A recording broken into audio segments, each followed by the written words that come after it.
जय हिंद दोस्तों, स्वागत है आप लोगों का हमारे YouTube channel Hindustan technical research centre में।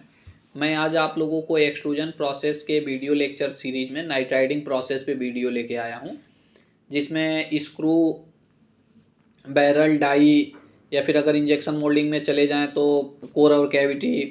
तो बहुत ही ऐसे डिफरेंट पार्ट्स होते हैं जिसमें जैसे इस डाई में मैंड्रल वगैरह की नाइट राइडिंग करना हमें बहुत ही ज़रूरी होता है, और डाई हाउसिंग की भी नाइट राइडिंग, क्योंकि ये इनकी जो सरफेस होती है वो हमें हार्डनिंग करना बहुत ही रिक्वायर्ड होता है, क्योंकि सरफेस बहुत ही स्मूथ होना चाहिए। और इनके सरफेस स्मूथनेस अगर नहीं है तो हमारे प्रोडक्ट अच्छे नहीं बनेंगे। तो इसके लिए हमें नाइट राइडिंग किया जाता है। नाइट राइडिंग क्या होता है? नाइट राइडिंग एक हार्डनिंग प्रोसेस होती है जो सरफेस को हार्ड बनाती है, किसी भी सरफेस को हार्ड बनाती है। तो इसमें बेसिकली हम जो यूज करते हैं और कैसे हम नाइट राइडिंग करते हैं, तो चलिए एक एक करके हम धीरे धीरे देखते हैं। Night riding process. Night riding is a process of case or surface hardening in which nitrogen gas is employed in order to obtain hard surface of the steel। Night riding case या surface hardening की एक process होती है जिसमें nitrogen gas को employed किया जाता है, और नाइट्रोजन गैस को एम्प्लॉयड करके सरफेस को हार्ड बनाया जाता है, जिसमें बेसिकली हम स्टील को यूज करते हैं कि स्टील के सरफेस को नाइट्रोजन के इन्वायरमेंट में रख करके और डिफरेंट प्रक्रिया फाइंड आउट करके और हमें इस सरफेस को हार्ड करते हैं। तो इस प्रोसेस को हम हार्डनिंग कहते हैं। जैसा कि मैं आगे आप लोगों को पिक्चर में दिखाऊंगा। The process is commonly used for steel. ये जो नाइट राइडिंग प्रोसेस होती है ये कॉमनली स्टील के लिए यूज किया जाता है। Which are alloyed with chromium, molybdenum, aluminium, magnesium etcetera. जिसमें स्टील को हम क्रोमियम या मॉलिबेडनम या एल्यूमिनियम या मैग्नीशियम के साथ एलॉय बना करके हम यूज करते हैं। तो अगर हमारा स्टील के साथ मॉलिबेडनम या क्रोमियम या एल्यूमिनियम मैग्नीशियम का एलॉय है, तो उस मटेरियल की जो स्ट्रक्चर हमें फाइंड आउट होती है उनको हमें हार्ड करने के लिए हम नाइट राइडिंग प्रोसेस को यूज करते हैं। The steel article are usually well machine and finished are placed in air tightened container. जब हम किसी स्टील की जो आर्टिकल होती है उसमें सारा प्रोसेस से जब हम गुजार लेते हैं, जैसे कि जितने प्रोसेस होते हैं जैसे टेम्परिंग या फिर थ्रेडिंग, जो भी प्रक्रिया होती है, हमें सारी प्रक्रिया से गुजारने के बाद फिर हम उसको क्या करते हैं कि हम उसमें एक फर्निश्ड टाइटन कंटेनर होता है, उस कंटेनर के अंदर हम उसे रखते हैं। हम इसको क्यों रखते हैं कि इसके सरफेस को हार्ड बनाने के लिए और उसमें उसके सरफेस को स्मूथ और हार्ड बनाने के लिए ये प्रक्रिया हम करते हैं। Placed in air Titan container made of high निकल क्रोमियम, जो कि हाई निकल क्रोमियम स्टील का बना होता है। And provide with inlet and outlet tube, जिसमें इनलेट और आउटलेट ट्यूब लगा होता है। Through a ammonia gas is circulated, जिसमें अमोनिया गैस प्रवाहित किया जाता है। एक आप लोग इमेजिन करें कि एक चैम्बर होता है स्टील, जिसमें जिस हमें मेटल को नाइट राइडिंग कराना चाहिए, वो सारा प्रक्रिया से गुजारने के बाद जब सभी प्रक्रिया से गुजर जाता है तो उस चैम्बर में रखते हैं, जो कि चैम्बर जो होती है हाई निकल क्रोमियम स्टील का बना होता है, और उसमें इनलेट और आउटलेट ट्यूब होते हैं जिसमें अमोनिया गैस को हम सर्कुलेट करते हैं। The nitriding process is generally carried out in the electrical furnace where temperature in the range of 450 to 550 degree centigrade in maintain. Nitriding process generally electric furnace chamber में किया जाता है, जिसका temperature 450 degree centigrade से 550 degree centigrade होता है। इस temperature को हमें मेंटेन करना होता है। जैसा कि आप लोग ये इलेक्ट्रिक फर्नेस चैम्बर है, जहाँ पे जिसकी टेम्परेचर आप लोग देख सकते हैं, इसकी टेम्परेचर हमें मेंटेन करना होता है 450 degree centigrade to 550 degree centigrade हमें मेंटेन करना होता है। आप लोग देख सकते हैं कि यहाँ पे अगर हमें इस पार्ट का नाइट्राइडिंग करना है तो हमें ये पार्ट यहाँ पे रखा होता है जिसमें ये सपोर्ट होता है, ये फर्नेस होता है, इधर से गैस सप्लाई दी जाती है, यहाँ से पावर सप्लाई। इसके बारे में मैं डिटेल आपको बता। The container with the article is placed, container में आर्टिकल रख करके in which furnace and ammonia gas जो हीटेड है और जिसका 450 degree centigrade to 550 degree centigrade temperature maintain है और जिसमें अमोनिया गैस की सर्कुलेशन हो रही है। जब हमारा जो प्रोडक्ट होता है when come in contact with the steel, जब ये अमोनिया गैस हमारे स्टील के कांटेक्ट में आती है, get dislocated in form of nitrogen, ये नाइट्रोजन जो अमोनिया होती है नाइट्रोजन और हाइड्रोजन में डिसलोकेटेड हो जाती है और जो स्टील होता है स्टील के साथ ये रिएक्ट करती है, जो स्टील के सरफेस के साथ रिएक्ट करती है और surface of the article and form nitride, जो कि नाइट्राइड के फॉर्म में ये इकट्ठा हो जाती है सरफेस पे, जो कि बहुत ही हार्ड होती है। This process can give surface hardness, ये जो प्रोसेस होता है यही प्रोसेस सरफेस की हार्डनेस देती है।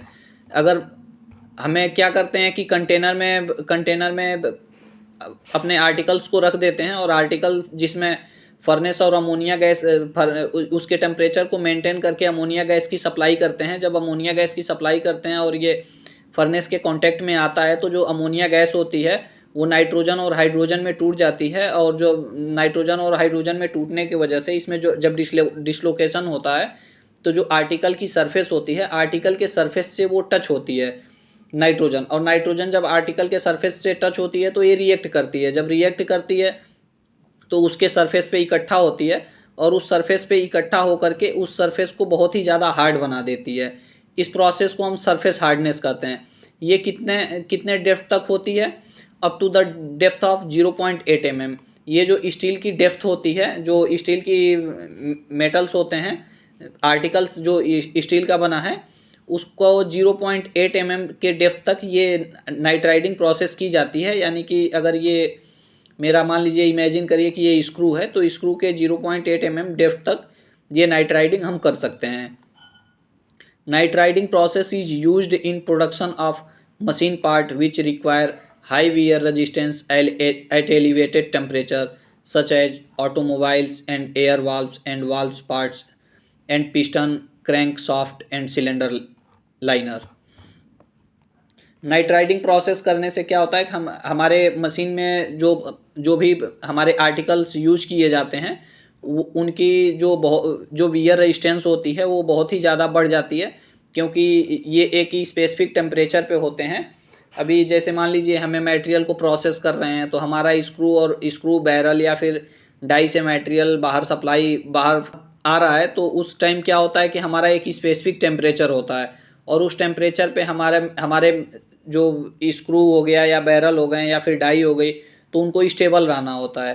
तो इसके लिए क्या होता है कि अगर किसी भी मेटल में आप लोग देखे होंगे कि मेटल में जब हम टेम्परेचर देते हैं, किसी भी चीज़ में जब टेम्परेचर देते हैं तो उसमें ऊष्मीय प्रसार होती है और इसी ऊष्मीय प्रसार होने के कारण हमारा क्या होता है कि वियर एंड टियर के चांस बढ़ जाते हैं, जिसके लिए हमें क्या करते हैं कि हम नाइट्राइडिंग प्रोसेस कराते हैं और नाइट्राइडिंग प्रोसेस कराते हैं तो हमारा सरफेस हार्ड हो जाता है और हार्ड होने की वजह से जो इसमें वियर रेजिस्टेंस होती है ये बढ़ जाती है, जिससे हमारा जो पार्ट है वो पार्ट सेफ रहता है। ये अपना देख सकते हैं आप लोग एक्सट्रूडर में स्क्रू बैरल हो गया या फिर जो डाई हो गई उनमें यूज किया जाता है। मैंड्रल वगैरह में डाई हाउसिंग को भी नाइट्राइडिंग किया जाता है। It also find some application in production of the ball and roller bearing. जो आप लोग देखे होंगे, मैं ball and roller type bearing आप लोगों को पढ़ाया था, उसमें आप लोग देखे होंगे कि जो ball and roller bearing use होता है उसके लिए हम नाइट्राइडिंग करना बहुत ही ज़रूरी होता है। And other part withstand high pressure steam service die casting, जो कि हाई प्रेशर जैसे कि आप लोग देखे होंगे मैंड्रल वगैरह जो होता है डाई हाउसिंग मैंड्रल, तो वो हाई वियर रेजिस्टेंस को सस्टेन करता है और उनमें प्रेशर ज़्यादा उसको सहन करना होता है। इसके लिए हम उस प्रोडक्ट को हम नाइट्राइडिंग कराते हैं।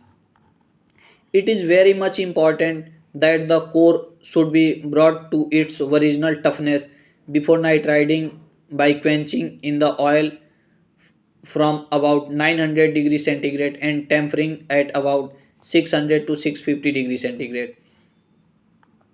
यह बहुत ज़्यादा इम्पॉर्टेंट होता है।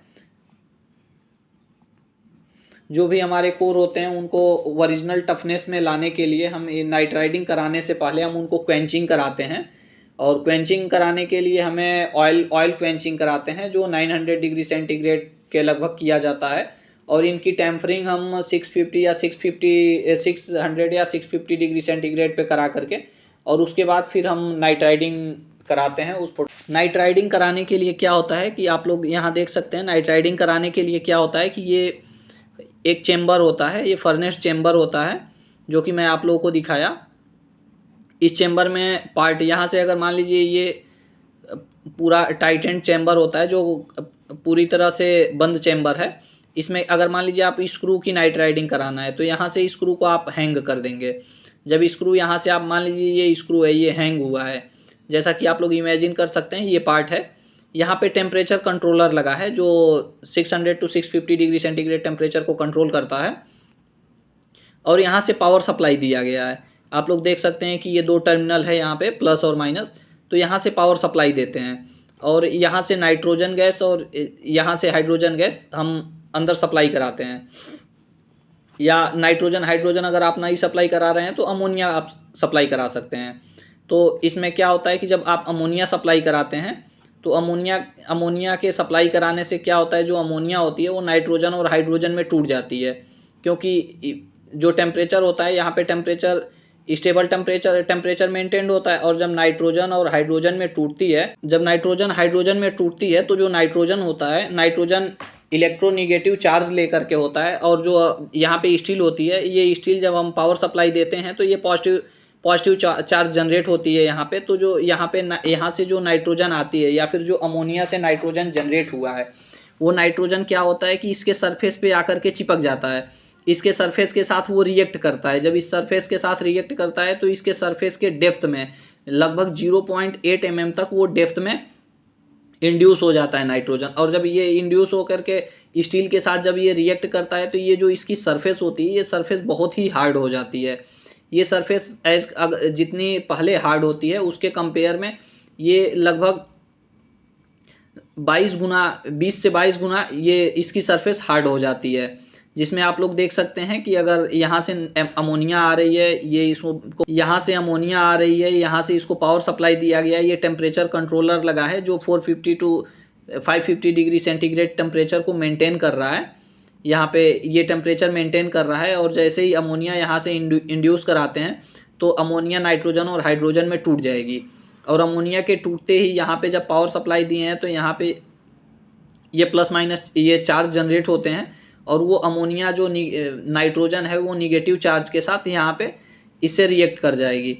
और जब इससे रिएक्ट करती है तो यहाँ से ये क्या होता है कि इसकी सरफेस में नाइट्रोजन चिपक जाती है, और इसकी जो सरफेस है ये सरफेस हार्ड हो जाता है। जैसा कि आप लोग इस वाले पिक्चर में देख सकते हैं कि अमोनिया जब आई है, अमोनिया इंड्यूस कराए हैं तो अमोनिया N2 और H2 में टूट गई है, नाइट्रोजन और हाइड्रोजन में टूट गई है।